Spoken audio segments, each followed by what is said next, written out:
सांगितल्याप्रमाणे तू आम्हा सर्वांना एकत्रित केलंस म्हणून तुला मी धन्यवाद देतो दे बाबा.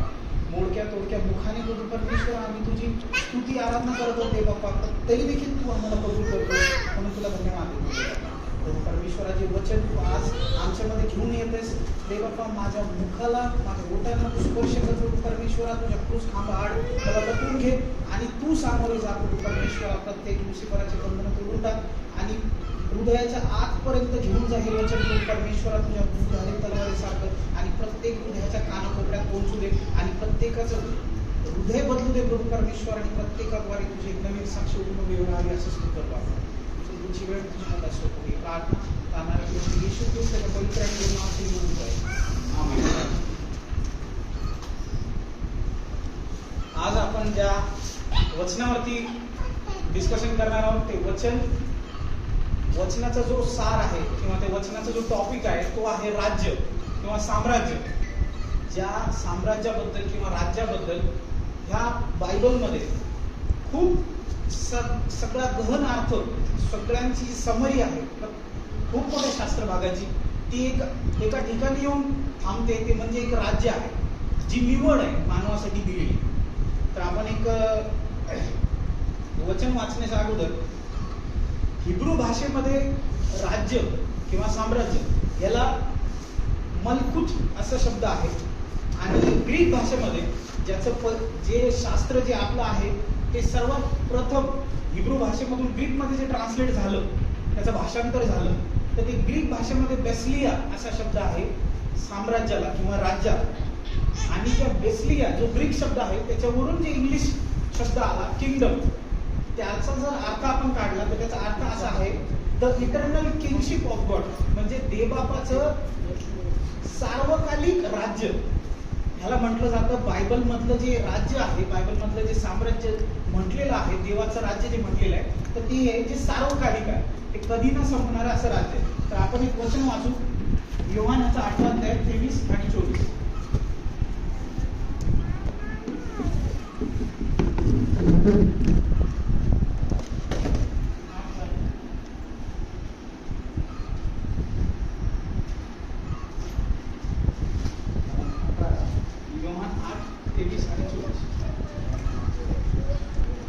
मग त्याने त्यांना म्हटले, तुम्ही खालचे आहात, मी वरचा आहे. तुम्ही ह्या जगाचे आहात, मी या जगाचा नाही. म्हणून मी तुम्हाला सांगितले की तुम्ही आपल्या पापामध्ये मरा, कारण मी तो आहे असा जर तुम्ही विश्वास धरला नाही तर तुम्ही आपल्या पापामध्ये मरा. आमेन. आता हे बेसिक वचन आहे ज्याच्यावरती आपण डिस्कशन करणार आहोत. तर ह्या वचनाद्वारे आपण बोलणार आहोत, ह्या वचनावर बोलणार आहोत. पण शास्त्रामध्ये सर्वात महत्वाचं म्हणजे 2 साम्राज्याबद्दल बोलले गेलेले, 2 राज्याबद्दल बोललेले गेलेले. राज्य म्हणजे जे ज्या एक ग्रुप आहे किंवा एक त्याची सत्ता आहे आणि त्या सत्तेचा एक सत्ताधीश आहे, त्या जी सत्ता आहे, अशा 2 सत्ता ह्या बायबलमध्ये आहेत. त्या 2 सत्ता म्हणजे एक सत्ता जी आहे ती अंधकाराची सत्ता आहे आणि एक जी प्रकाशाची सत्ता आहे. ती अंधकाराची जी सत्ता आहे, अंधकाराचं जे साम्राज्य आहे ते मानवासाठी काय आहे आणि प्रकाशाचं साम्राज्य मानवासाठी काय आहे हे आपण डिस्कस करणार आहोत. जर माणूस ह्या पृथ्वीवरती जन्माला आला किंवा एक जर व्यक्ती जन्माला ह्या पृथ्वीवरती आलेला आहे तर तो कोणत्या तरी एका साम्राज्यामध्ये किंवा एका राज्यामधून ह्या पृथ्वीवरती आलेला आहे.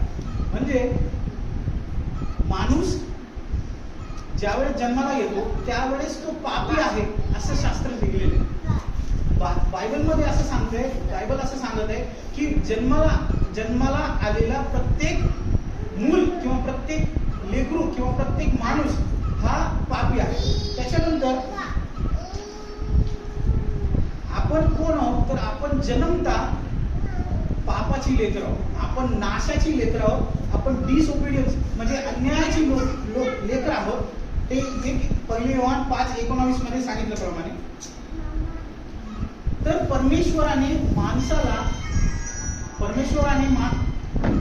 माणसाला पापी आहे हे कधीपासून घोषित केलेलं आहे. माणूस हा पापी आहे. हे ह्याला कोणतं वचन बेस आहे? एदेन बागेमध्ये आदम आणि हवेने त्याची आज्ञा मोडली म्हणजे पाप माणसाच्या जीवनामध्ये शिरलं. जो अंधकाराचं जे साम्राज्य आहे, जो लुसिफर त्याचा सत्याधीश आहे, त्याचं साम्राज्य पृथ्वीवरती एदेन बागेपासून स्थापित झालं. कारण की लुसिफराने हवेला, सैतानाने हवेला भटकवलं आणि त्या हवेद्वारे माणसाच्या जीवनामध्ये पाप शिरलेला आहे. तर देव ज्या वेळेस ही पृथ्वी, या पृथ्वीमध्ये पाप शिरलं, त्यावेळेस परमेश्वराने माणसाला पाहून देवाला माणसाची दया आली. आणि परमेश्वर ज्यावेळेस पृथ्वीकडे पाहून म्हटला, तर काय म्हटला? उत्पत्ती याचा 6वा अध्याय 11वे वचन.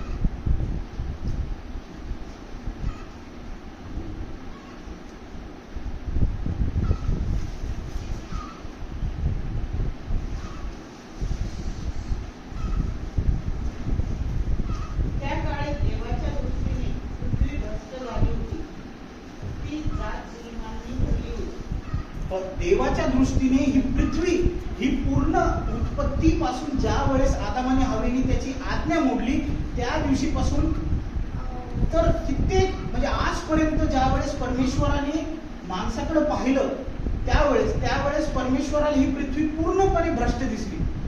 या पृथ्वीवरती नीतिमान त्याला कोणीच दिसलं नाही.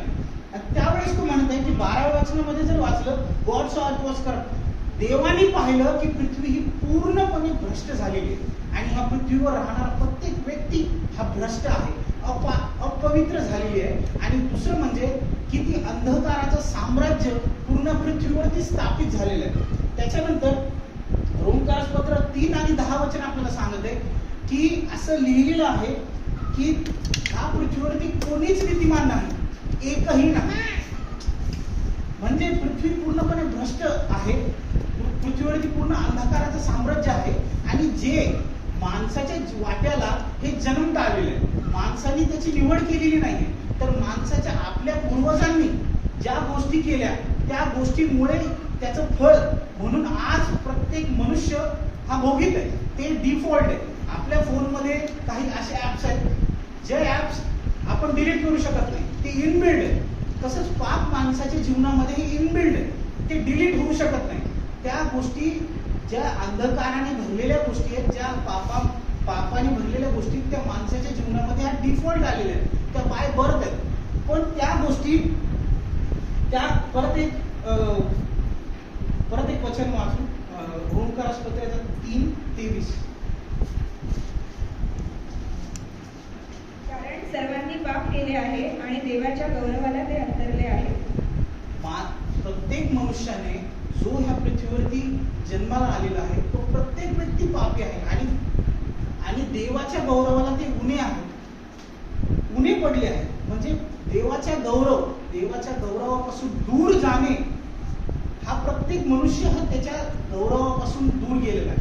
आणि पाप माणसाच्या जीवनामध्ये आलं, त्याच्यानंतर ज्या काही गोष्टी घडल्या त्या आपल्या प्रत्येकाला माहिती आहे. पण फक्त 3 स्टेजमध्ये 3च गोष्टी ज्याद्वारे लुसिफर माणसाच्या जीवनामध्ये अद्भुत आणि खूप भयानक प्रकारे माणसाच्या जीवनामध्ये तो कार्य करतो. आणि त्या 3 गोष्टी काय, ज्याच्यामुळे माणूस पापात पडतो आणि अंधकार माणसाच्या जीवनामध्ये खूप प्रमाणामध्ये येतो. तर त्या 3 गोष्टी काय? पहिली योहान 2 आणि 16 वचन.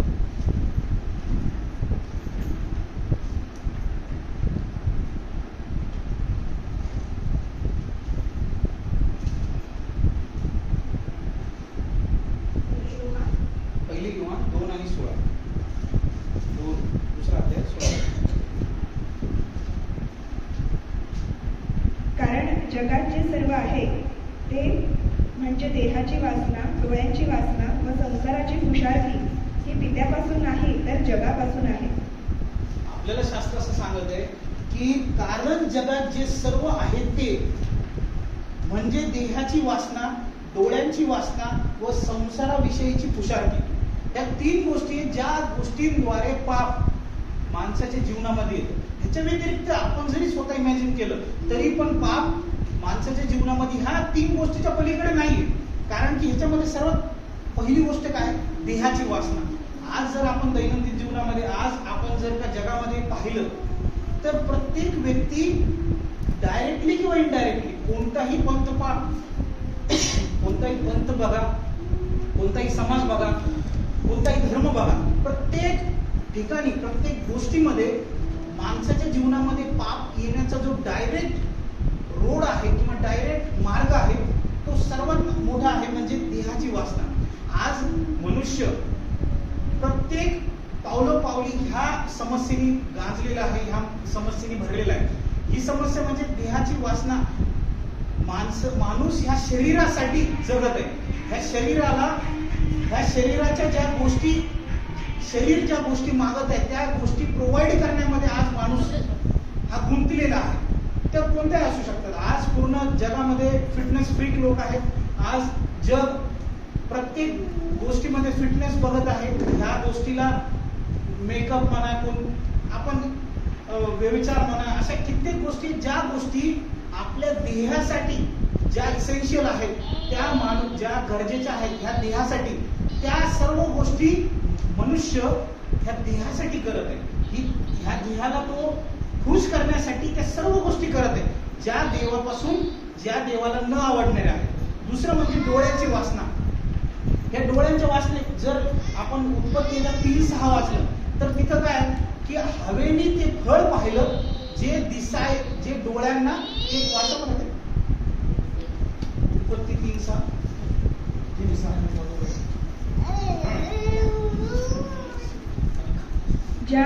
त्या झाडाचे फळ खाण्यास चांगले, दिसण्यास मनोहर आणि शहाणपणाच्या प्राप्तीस इष्ट आहे असे त्या स्त्रीला दिसून आले. तेव्हा तिने त्याचे फळ काढून खाल्ले व आपल्या बरोबर आपल्या पतीसही ते दिले व त्याने ते खाल्ले. इथं दिसण्यास मनोहर असं दिलेलं आहे.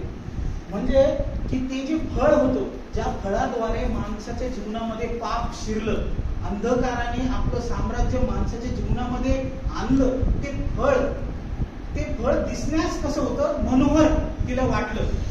त्या सैतानाने तिला ज्या काही गोष्टी सांगितल्या त्या सर्व गोष्टी तिने त्याचं मूल्यमापन नाही केलं.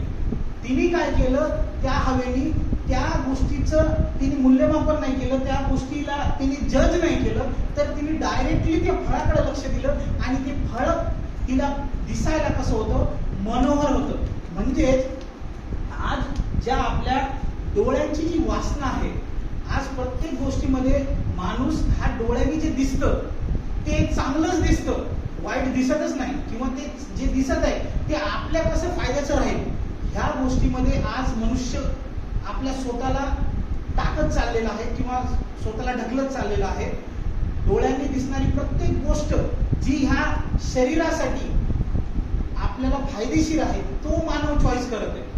तर ती गोष्ट, त्या सर्व गोष्टीच्या डोळ्याच्या वासना ज्या आहेत, ज्या डोळ्यांनी मनोहर दिसणाऱ्या सर्व गोष्टी ज्या आहेत त्या गोष्टी देवाला अनुसरून आहेत का ते आपण जज करणं गरजेचं आहे. त्या गोष्टी जर देवाला अनुसरून नाहीयेत, त्या गोष्टी देवाला आवडणाऱ्या नाहीयेत, तर त्या आपल्यालाही आवडल्या नाही पाहिजे. तर तिथे अजून काय सांगत आहे की संसाराविषयीची खुशाली.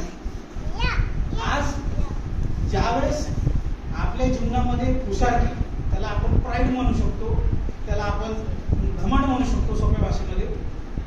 संसाराची खुशाली म्हणजे स्वतःबद्दल असणारा प्राईड, स्वतःबद्दल असणारा गर्व, स्वतःबद्दल असणारा अहंकार, ह्या गोष्टी माणसाच्या जीवनामध्ये अंधकार घेऊन येतात. आणि जसं लुसिफराला काय झालं, लुसिफराला ह्या पृथ्वीवरती ढकलण्यात का आलं, टाकण्यात का आलं, कारण की त्याच्या जीवनामध्ये त्याच्यामध्ये जो गर्व आला, त्याच्यामध्ये जो अहंकार आला, त्या अहंकाराने त्याला एका इतक्या उत्कृष्ट देवदूतापासून सैतान बनवून टाकलं. म्हणजे जीवनामध्ये सैतानाचा खूप मोठं शस्त्र खुशालकी, खूप मोठं शस्त्र वासना, डोळ्यांची वासना, देहाची वासना, ह्या वासनेमुळे, या खुशालकीमुळे आज माणसाच्या जीवनामध्ये सैतान आपलं अंधकाराचं साम्राज्य काय करतो, पसरवतो. नंतर ह्या सर्व गोष्टीमध्ये आपण आज चालत असताना आपण कळत न कळत त्या सर्व गोष्टीमध्ये आज जरी आपण स्वतःला देवाचे लेकर म्हणून म्हणवतो तरी सुद्धा आपल्या जीवनामध्ये कधी ना कधीतरी ह्या गोष्टी आलेल्या आहेत, येतात. तर ह्या गोष्टी सगळ्या ज्या आपल्या जीवनामध्ये आहेत तर ह्या गोष्टींचं काय एंड आहे किंवा ह्या गोष्टींचं फळ काय आहे, तर ह्या गोष्टींचं फळ रोमकारास पत्र त्याच्या 6:23.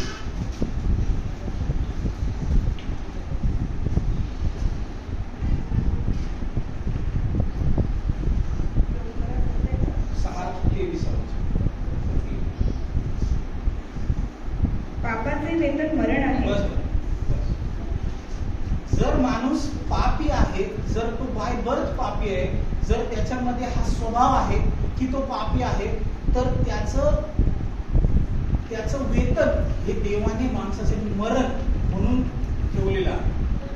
आज बघा, जर एक व्यक्ती पापी आहे, जर मी एखादी चूक केलेली आहे आणि समजा मी चोरी केलेली आहे, छोटी असो मोठी असो, आणि जर मला एखाद्या कोर्टामध्ये पेश केलं, कोर्टामध्ये मला घेऊन गेले, आज मी कोर्टामध्ये जो न्यायाधीश आहे, जो जज आहे, त्याच्या समोर उभा आहे. आता मी पाप केलेला आहे आणि मला माहिती आहे की मला ह्याची शिक्षा होणार आहे. पण ह्या सर्व गोष्टींमध्ये जर मी त्या जजला क्षमा मागितली की मला क्षमा करा, तर तो आपल्याला क्षमा करेल का? तो क्षमा नाही करू शकत.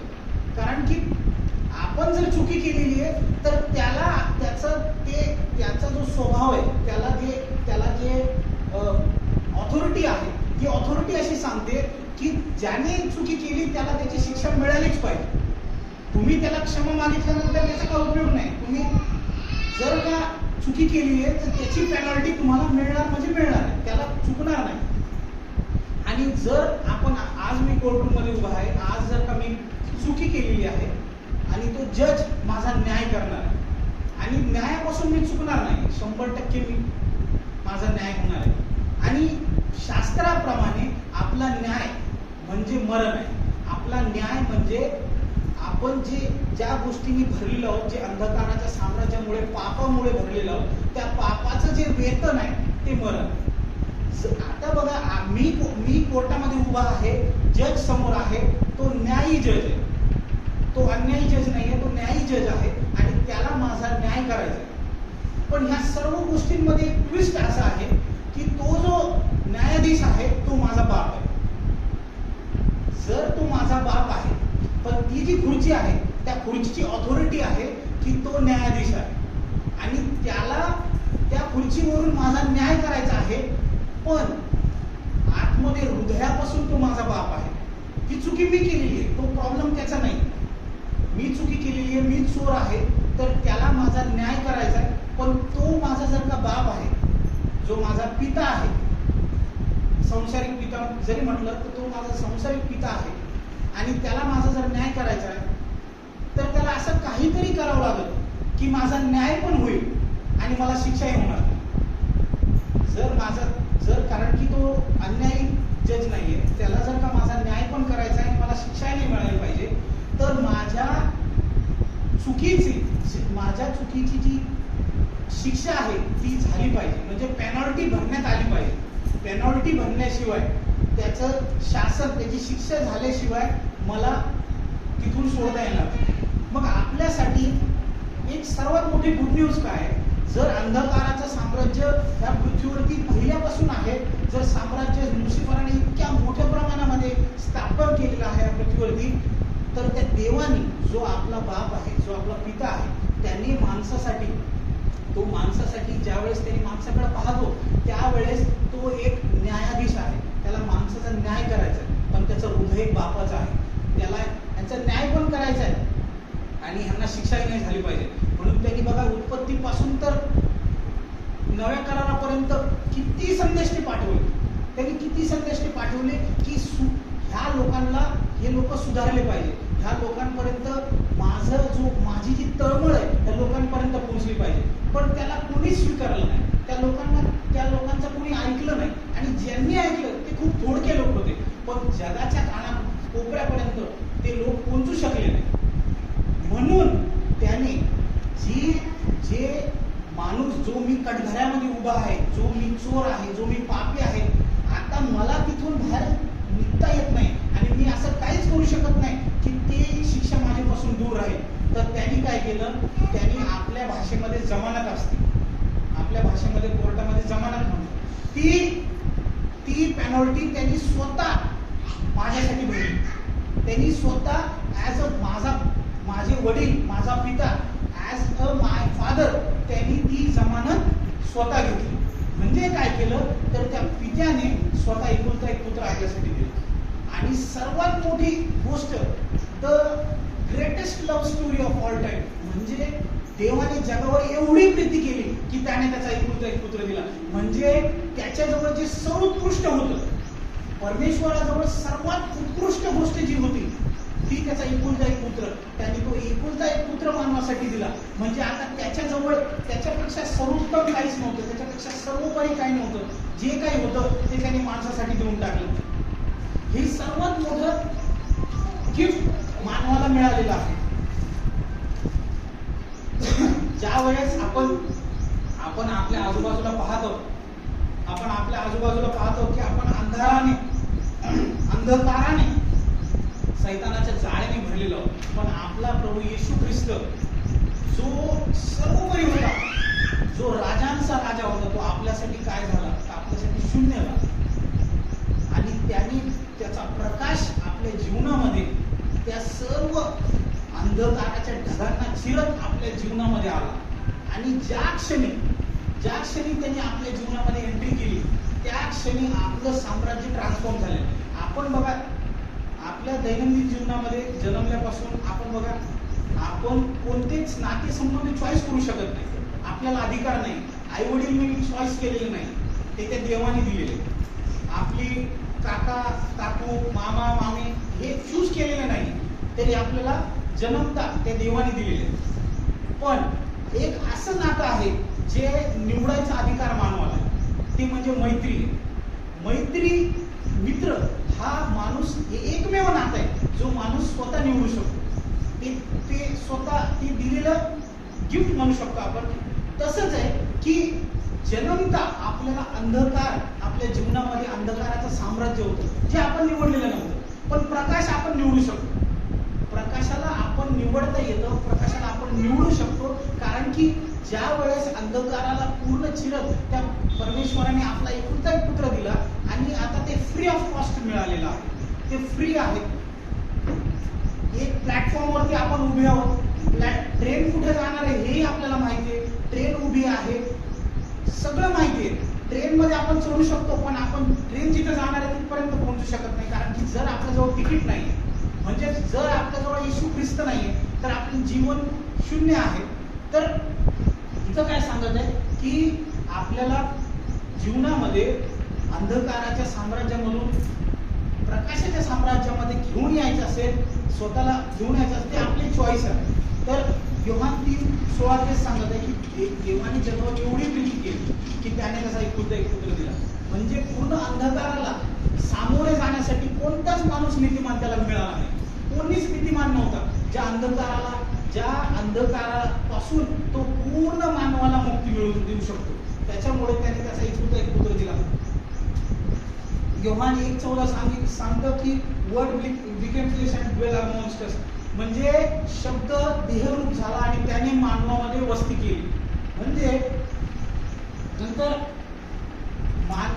परमेश्वराने शब्द बोलला आणि तो शब्द कोण आहे, तर तो शब्द येशू ख्रिस्त आहे.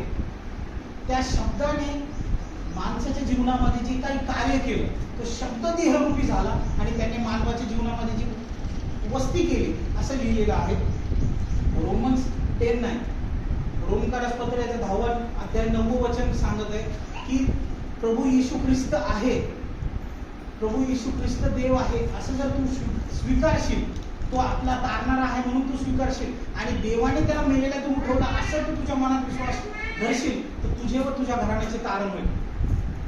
प्रभू येशू ख्रिस्ताला तारणारा म्हणून ज्या दिवशी आपण स्वीकारतो त्याच दिवशी अंधकार हा शून्य होतो. आपण ज्या वेळेस आपल्या घरी कोणी नसतं आणि आपण घरामध्ये दरवाजे कोणी एंट्री मारतो त्यावेळेस पूर्ण घराच्या रूम मध्ये अंधकार असतो, पूर्ण घरामध्ये अंधार आहे. पण ज्या क्षणी आपण लाईट लावतो त्या क्षणी अंधार 0.01% सुद्धा नाही राहत. कारण की ती लाईट जो आहे त्याचा गुणधर्म आहे की तो अंधकाराला छेदत पूर्ण अंधकार नाहीसा करून टाकतो.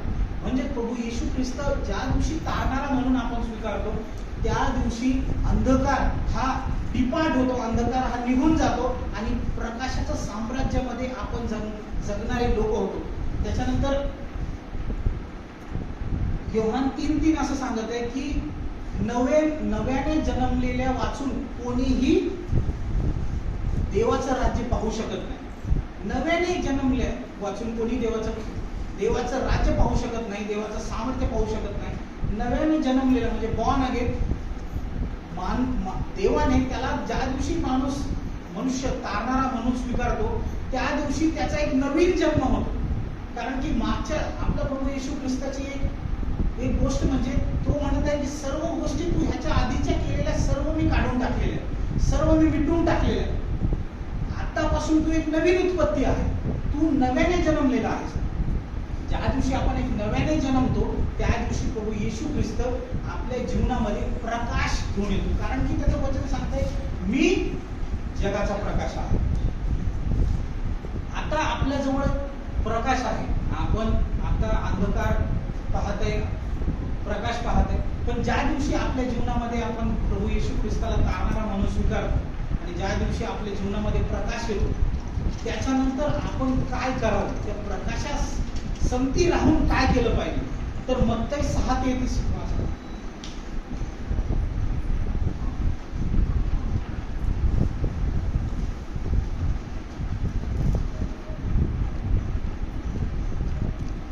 तर तुम्ही पहिल्याने त्याचे राज्य व त्याचे नीतिमत्व मिळवण्याचा म्हणजे त्यांच्याबरोबर ह्याही सर्व गोष्टी तुम्हाला मिळतील. शास्त्र असं सांगत आहे की त्याचं राज्य आणि त्याचं नीतिमत्व हे मिळवण्यासाठी जगा.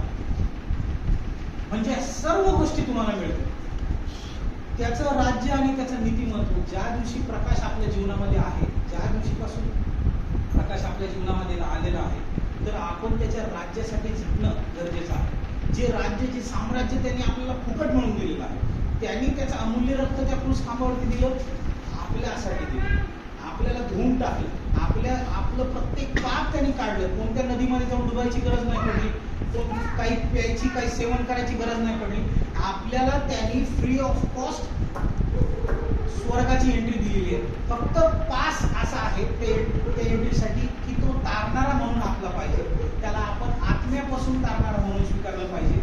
नुसतंच तारणारा म्हणून स्वीकारलं नाही पाहिजे, तर त्याच्यासाठी झटणं, त्याचं नीतिमत्व आणि त्याच्या राज्यासाठी झटणं तितकंच गरजेचं आहे जितकं तो आपल्या जीवनामध्ये ज्या प्रकारे दुसऱ्या सर्व गोष्टी आहेत. तर आपली जी ड्युटी आहे, तर ती ड्युटी आहे त्याला त्याचं नीतिमत्व आणि त्याचं राज्य ह्याचा शोध करण्यासाठी.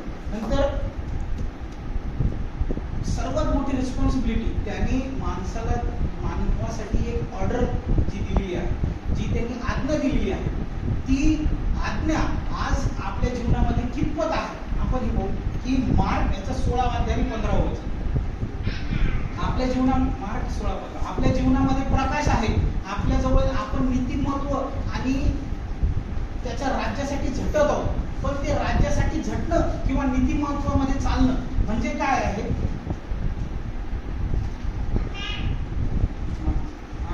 मग त्याने त्यांना सांगितले की सर्व जगात जाऊन संपूर्ण सृष्टीला सुवार्तेची घोषणा करा.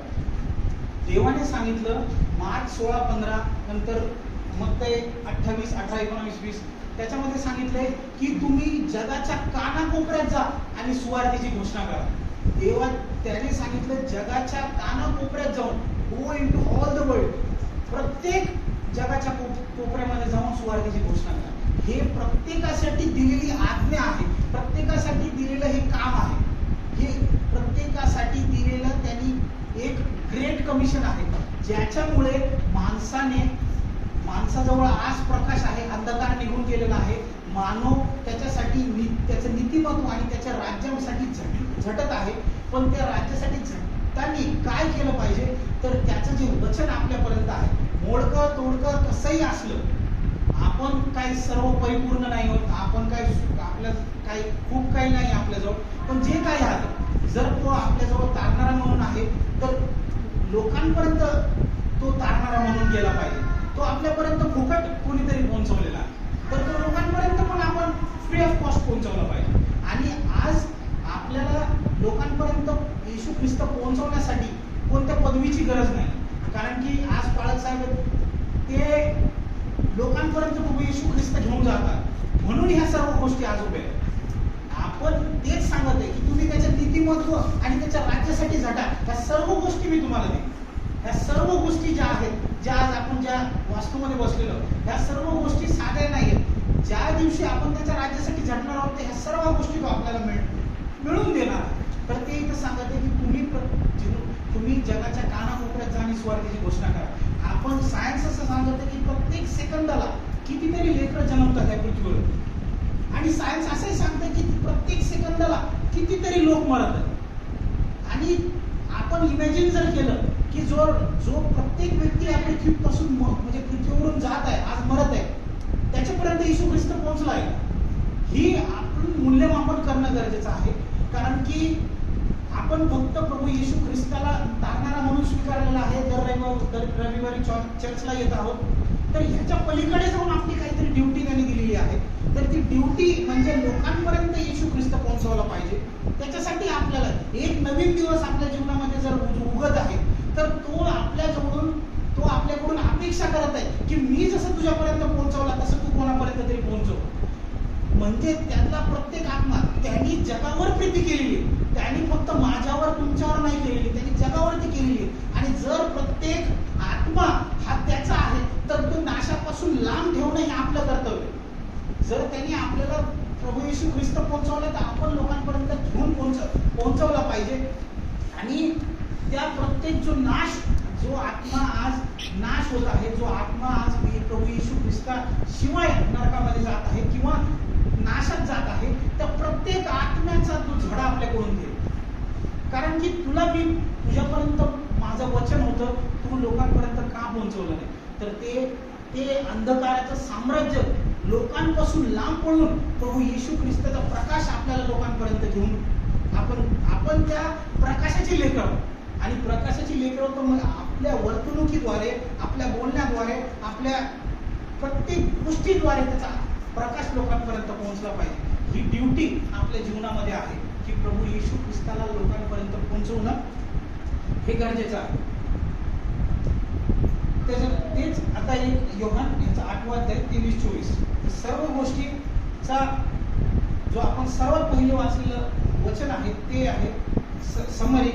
मग त्याने त्यांना म्हटले, तुम्ही खालचे आहात, मी वरचा आहे. तुम्ही ह्या जगाचे आहात, मी या जगाचा नाही. आज आपण स्वतःचं मूल्यमापन करण्यासाठी हे वचन आहे की तो वरचा आहे, तुम्ही खालचे आहात. म्हणजे आज आपण स्वतःला प्रभू येशू खाली वचन काय सांगत आहे अजून, मी या जगाचा नाही, म्हणून मी तुम्हाला सांगितले की तुम्ही आपल्या पापामध्ये मराल, कारण मी तो आहे असा जर तुम्ही विश्वास धरला नाही, तर तुम्ही आपल्या पापामध्ये मराल. मी तो आहे जर तुम्ही असा विश्वास धरला नाही, तर तुम्ही आपल्या पापामध्ये मराल. कोणत्या मरणाबद्दल देव बोलत आहे? हे मरण नाही. देवाचं वचन सांगत आहे, don't fear him who can destroy your soul, but fear him who can destroy your body, but fear him who can destroy your soul. त्याला भ्या जो तुमच्या आत्म्याचा नाश करतो, त्याला भिवू नका जो तुमच्या शरीराचा नाश करेल. म्हणजे देव त्याला ही ऑथॉरिटी आहे की तो आपल्या शरीराचा आणि आपल्या आत्म्याचा दोन्हीचा पण नाश तो करू शकतो. आणि म्हणून आपल्याला इथं वचन काय सांगत आहे की मी तो आहे असा जर तुम्ही विश्वास धरला नाही, तर तो कोण आहे? तर तो तारणारा म्हणून आहे. तो आपल्या जीवनाचा सर्वस्व आहे. आपल्याला उत्पत्ती पासून आतापर्यंत ज्याने मानवासाठी प्रत्येक पावलोपावली मानवली मानवासाठी त्यांनी आपलं सर्वस्व दिलं, त्यांनी आपले सेवक तयार करून दिले, त्यांनी स्वतः आपल्या एकुलता एक पुत्राला जगासाठी दिलं, लोकांनी त्यालाही नाही सोडलं आणि प्रत्येक गोष्ट मानवाच्या भल्यासाठी त्यांनी केली. तो प्रभू येशू ख्रिस्त तारणारा म्हणून जोपर्यंत आपण स्वीकारणार नाही तोपर्यंत आपल्या जीवनामध्ये मरण आहे, कारण की आपण पापी आहोत.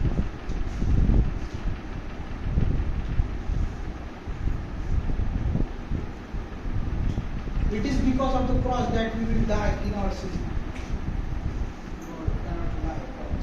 देवाने आपल्यासाठी तो क्रूस खांब दिलेला आहे. आपण त्या क्रूस खांबाकडे पाहून जर जीवन जगवलं, आपण त्या क्रूस खांबावरती सांडलेल्या प्रत्येक रक्ताच्या थेंबामुळे जर विकत घेतले गेलो तर आपल्या जीवनामधून लोकांपर्यंत तो प्रकाश पोहोचेल. कारण की त्या क्रूस खांबावरती ज्या दिवशी त्यांनी आपला प्राण सोडला त्या दिवशी अंधकार हा डिपार्ट झालेला आहे, अंधकार हा हारलेला आहे, सैतान हा हारलेला आहे. तो आपला परमेश्वर, विजय परमेश्वर आहे. त्याने आपलं रक्त त्या क्रूस खांबावरती सांडलं, त्याने आपल्यासाठी त्याचं जीवन दिलं आणि राजा म्हणून जिवंत झाला. आणि ज्या दिवशी तो राजा म्हणून जिवंत झाला नाही, ज्या दिवशी त्याने त्या क्रूस खांबावरती त्याचं रक्त सांडलं त्या दिवशी अतिपवित्र स्थानातला पडदा फाटला. म्हणजे काय झालं की त्या अतिपवित्र स्थानाच्या आतमध्ये असणारा परमेश्वर त्या पडदा फाटल्यानंतर तो अतिपवित्र स्थानामधून ह्या पवित्र मंदिरामध्ये आला. जे मानवाचा आत्मा आहे, जे मानवाचं हृदय आहे, परमेश्वर जो फक्त याजकाला, पवित्र व्यक्तीला भेटत होता, त्या येशू ख्रिस्ताच्या मरणामुळे प्रत्येक व्यक्ती हा त्याने पवित्र घडवला, म्हणजे पवित्र ठरवून दिला. जो कोणी त्याला तारणारा म्हणून स्वीकारेल त्याच्या हृदयामध्ये परमेश्वर हा सदुदित राहील. परमेश्वराला सापडण्यासाठी कुठे जायची गरज नाही, तर परमेश्वर आपल्या हृदयामध्ये त्याला तारणारा म्हणून स्वीकारलं तर तो आपल्या हृदयामध्ये वास करणारा परमेश्वर आहे. त्या अंधकाराला हरून, त्या अंधकाराच्या साम्राज्याला हरून आज आपला परमेश्वर आपल्यामध्ये काम करीत आहे, राहत आहे. आणि त्याच परमेश्वराला, त्याच प्रभू येशू ख्रिस्ताला जसं कोणीतरी आपल्याला पोहोचवलं, आपल्या आईवडिलांनी, आपल्या कोणीतरी, आपल्या सेवकांनी, आपल्या पालक साहेबांनी आपल्यापर्यंत प्रभू येशू ख्रिस्त पोहोचवला, तो प्रकाश पोहोचवला, तर तोच प्रकाश घेऊन आपण लोकांपर्यंत पोहोचलं पाहिजे. त्याच्यासाठी डिग्री, त्याच्यासाठी शिक्षण, त्याच्यासाठी कशाची गरज नाही. फक्त शास्त्रामधलं वचन मोडकं तोडकं असो, जसं असो, ते वचन लोकांपर्यंत घेऊन जाणं गरजेचं आहे. आणि ज्या दिवशी आपल्या त्या देवाचा प्रकाश आपल्याद्वारे लोकांच्या जीवनामध्ये अंधकार छेदत प्रकाश त्यांच्या जीवनामध्ये घेऊन येईल, त्यावेळेस तो स्वर्ग आपल्यासाठी आनंद करेल. कारण की प्रत्येक आत्मा हा त्याचा आहे, त्यांनी घडवलाय, तो आत्मा त्याच्या जवळ गेला पाहिजे. देवापुढे वाचलेलं वचन आशीर्वाद करून मी तुम्हाला सर्वांना धन्यवाद देतो, धन्यवाद देतो. त्यांनी वेळ मला दिली आणि तुम्ही सर्वांनी ऐकून घेतलं. सर्वांचे धन्यवाद.